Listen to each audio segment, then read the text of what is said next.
And as Dr. Majumdar has mentioned in his talk, the sources of TAS are agents meant for extraocular use, which inadvertently gets introduced into the AC.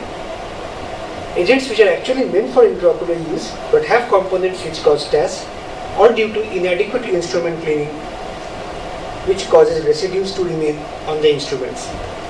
Now for the first two sources, product alert and withdrawal takes care of recurrence of TAS. But for the third source, it's very important to properly clean the instruments before sterilization. And this is what I'll discuss in this talk.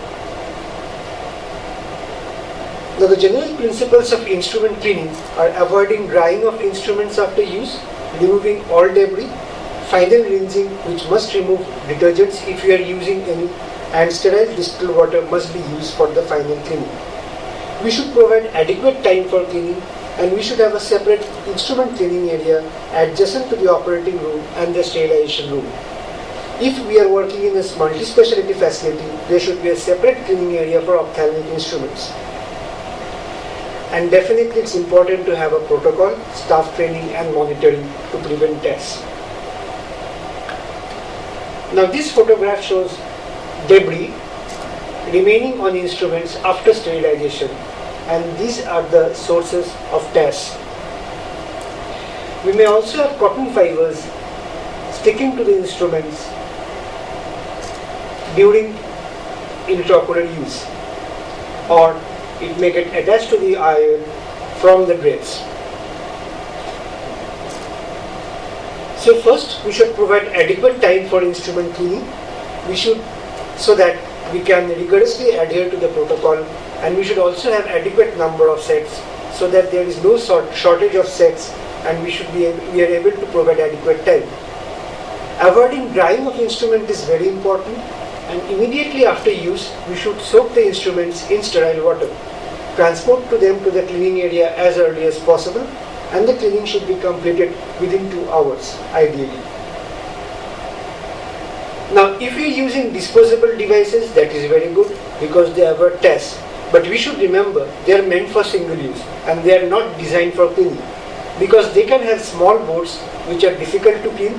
They may have surface damage during cleaning with loose fragments which can cause TAS, or they may absorb chemicals used for cleaning. Now, if we are using detergents, we have to maintain the appropriate concentration and exposure time. But what is more important is thorough cleaning of the detergent itself from the instruments before sterilization. And the final rinsing should be done with distilled water. And the detergent should not be corrosive like saline and hypochlorite, and it should not contain aldehyde because aldehyde is fixating. It makes the residue stick on the surface of the instruments. Now cleaning can be of two types, either with manual cleaning or ultrasound cleaning. If you are going for manual cleaning, we have to use brushes, soap water and or detergents. And it should be done under water so that it prevents aerosolization of the debris. And hot water should not be used because it is also fixating, and hinge instruments need to be opened during cleaning. The cleaning solution should not recycle, and ideally for cleaning we have to maintain a 3-bowl technique. The first bowl containing detergent, the next one containing tap water, and the last one for the final rinse, the distilled water. And the brushes should be cleaned, disinfected and dried daily and changed regularly.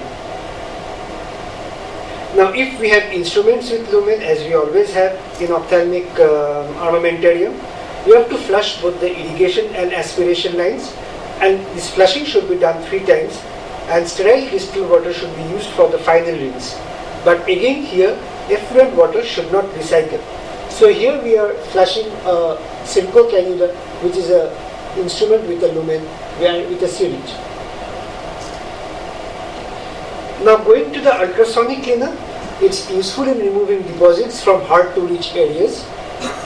But if the instruments are already grossly soiled, we have to remove the gross soiling and then keep the instrument in the ultrasonic cleaner. Appropriate detergents and maintaining their concentration and exposure time as recommended by the manufacturer of the instruments is important. Now inside the ultrasonic cleaner, the instrument should be placed on a mat and not in direct contact with the metal body of the ultrasound cleaner. and the instrument should be completely submerged in the solution. Hinge instruments should be opened and they should not come in contact with each other. Now it's important to know that if the liquid in the ultrasound cleaner contains a dissolved gas, the effectivity of the ultrasound process in cleaning the equipment is not adequate. So we have to first degas the solution, and then the cleaning cycle starts with the ultrasound cleaner. And this degassing can be done by turning on the ultrasound machine itself or by heating the solution.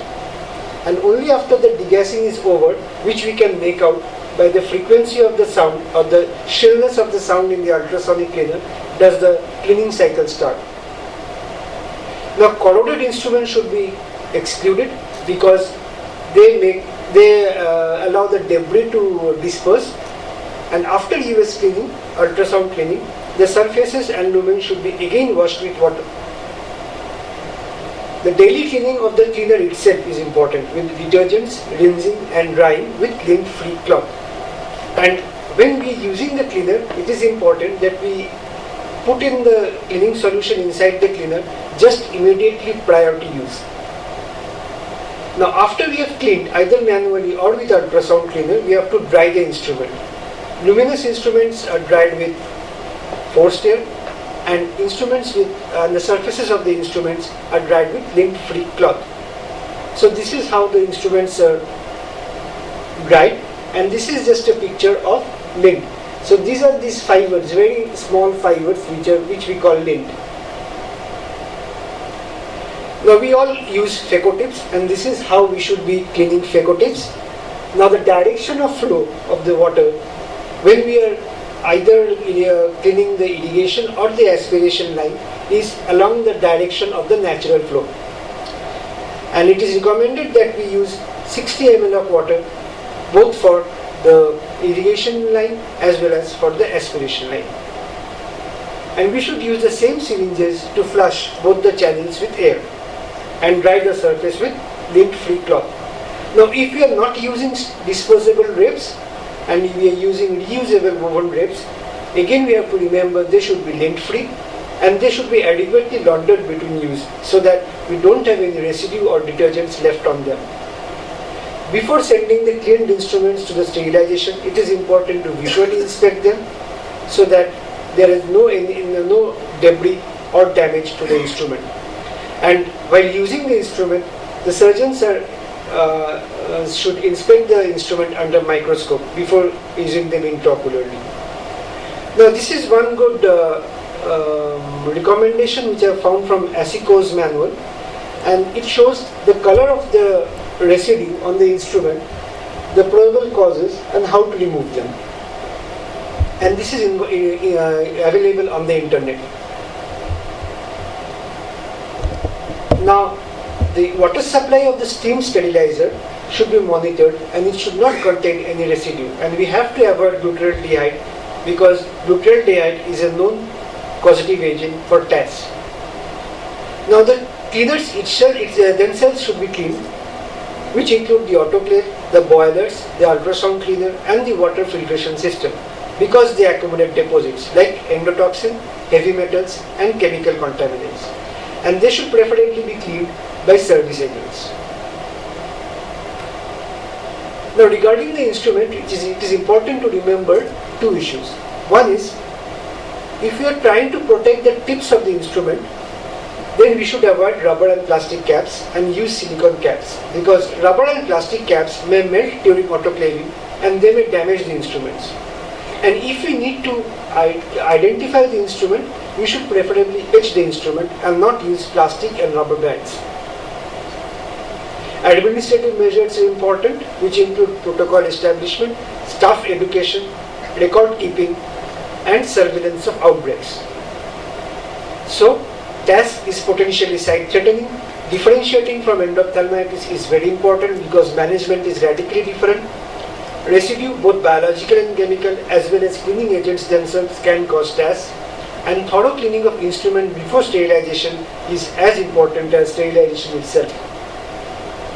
We expect that you give feedback on this IC, and thank you so much for your kind attention. We can take questions for discussion if any.